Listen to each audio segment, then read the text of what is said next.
மட்டக்களப்பு மாவட்ட தென்னம்பயிற்சிகையாளர்களுக்கான உரமானியம் வழங்கும் நிகழ்வு இன்றைய தினம் இடம்பெற்றது. மட்டக்களப்பு மாவட்ட தென்னம்பயிற்சிகையாளர்கள் பிராந்திய அலுவலகத்தின் அதன் முகாமையாளர் க. ரவிச்சந்திரன் தலைமையில் நிகழ்வு இடம்பெற்றது. 80 பயனாளிகளுக்கு மானிய உரம் வழங்கப்பட்டதோடு எவ்வாறு அதனை பயன்படுத்துவது என்பது தொடர்பிலான விழிப்புணர்வும் வழங்கப்பட்டது. அக்கரைப்பற்று பிரதேச செயலக பிரிவுக்குட்பட்ட நூரானியா வட்டாரத்தில் மீராவோடை வீதி கான்கிரீட் வீதியாக புனரமைப்பு செய்யப்பட உள்ளது. 4 மில்லியன் ரூபாய் செலவில் குறித்த திட்டம் முன்னெடுக்கப்பட உள்ளது. இந்நிலையில் அதனை பார்லமென்ட் உறுப்பினர் ஏ. ஆதம்பாவா ஆரம்பித்து வைத்தார்.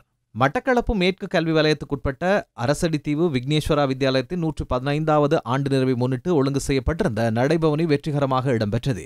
வித்தியாலயத்தின் நுழைவாயிலில் அமைக்கப்பட்டுள்ள பெயர் பலகை திறநீக்கம் செய்யப்பட்டது. பாடசாலையின் அதிபர், ஆசிரியர்கள், பழைய மாணவர்கள், முன்னாள் அதிபர்கள், முன்னாள் ஆசிரியர்கள் என பலரும் நிகழ்வில் கலந்து கொண்டனர்.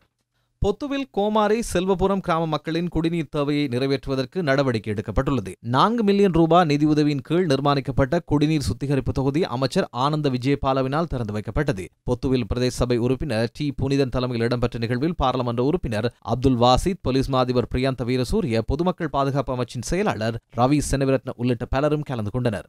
மட்டக்களப்பு போதனா வைத்தியசாலையின் ரத்த வங்கிக்கு தேவையான ரத்தத்தை பெற்றுக் கொடுப்பதற்கான ரத்ததான நிகழ்வு ஏறாவூர் சாரணர் நலன்புரி சங்கம் மற்றும் 3A சனசமூக நிலையம் என்பவற்றுடன் இணைந்து முன்னெடுக்கப்பட்டது. 50க்கும் அதிகமானோர் கலந்து கொண்டு ரத்ததானம் வழங்கினர். முஸ்லிம் பெண்களும் ரத்ததானம் வழங்கினர்.